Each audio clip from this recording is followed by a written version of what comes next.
చివరిగా రైతు బంధు. మొన్న ఏమన్నారు? రైతు బంధును 1 జనవరికి కొత్త సంవత్సరం కానుక ఇస్తున్నాం రైతు బంధు అన్నారు. సంక్రాంతి పండుగకి ఇస్తున్నారు రైతు బంధు అన్నారు.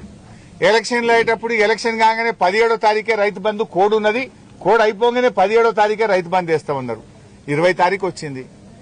కేసీఆర్ గారేమో నాట్లకు రైతు బంధు వేసిండు. ఇప్పుడు నాట్లు అయిపోయా, కలుపు అయిపోయా, బందోబస్తాలు వేస్తే పొట్టకొచ్చింది. ఇంకెప్పుడు ఇస్తావు రైతు బంధు? ఇంకెప్పుడు ఇస్తావు? ఇప్పటికే 2 రైతు బంధులు ఎగ్గొట్టినావు. 4 రైతు బంధులకు 2 ఎగ్గొట్టినావు, 2 ఇచ్చినావు. ఇప్పుడు 5వది. ఇది కూడా ఇస్తావా? ఎగబెడతావా? ఇంకెప్పుడు ఇస్తావు? ఎందుకు ఆలస్యం?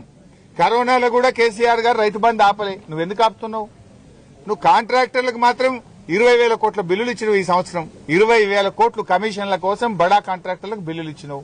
బడా కాంట్రాక్టర్లకు బిల్లులు ఉంటాయి గానీ మా బక్కచిక్కిన రైతులకు రైతు బంధు వేయడానికి డబ్బులు లేవా నీ దగ్గర? ఎందుకు రైతులంటే చిన్న చూపు? ఎందుకు రైతు బంధు డబ్బులు ఇప్పటిదాకా వేయలేదు? ఫిబ్రవరి 20వ తారీఖు వస్తే కూడా రైతు బంధు రాదా?